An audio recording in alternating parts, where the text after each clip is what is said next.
ভাই একটা নিউজ দেখছনি, বাংলাদেশে একটা ব্রাজিলের সাপোর্টার দুধ দিয়ে গোসল করিয়া আর্জেন্টিনার সাপোর্টার হয়ে গেছে।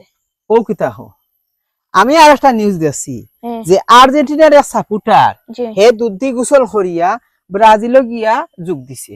এটা কিতা হো ভাই?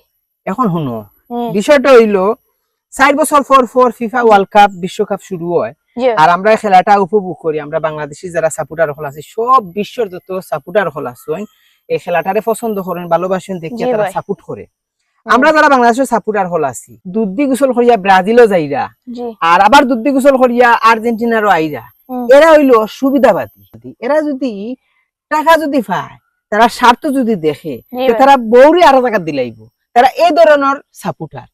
আর বাংলাদেশের কিছু নিউজ কোম্পানি বা নিউজ চ্যানেল গুলা আছে তারা তো কোনো আর খাম পায় না, ও ওটা নিউজ করে কোনটা নাটক আর কোনটা রিয়েল এই জিনিসটা তারা আসলে বাঙ্গিয়া হয় না। তারা বিউ হামাইতো হরিয়া তারা সে দুধ গোসল করলো আর সে মুদ্দি গোসল করলো, ও ওটা জিনিসটা মানুষের সামনে তুলিয়া ধরে।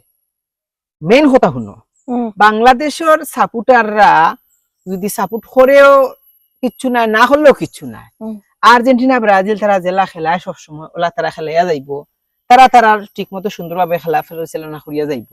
এই খেলাধুলা একটা সময় আইলে আমরা এনজয় করি, আনন্দ করি, আর কিচ্ছু নাই। বেশি বাড়াবাড়ি কিচ্ছু বালা নাই, ঠিক আছে?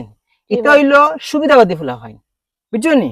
এক সময় ব্রাজিলও যাইব, এক সময় আর্জেন্টিনা আইব, এটা হইলা বাদ হুয়াই। কথার লাগি তাই এখন বুঝছো নি? তুমি ক্লিয়ার হইছো নি?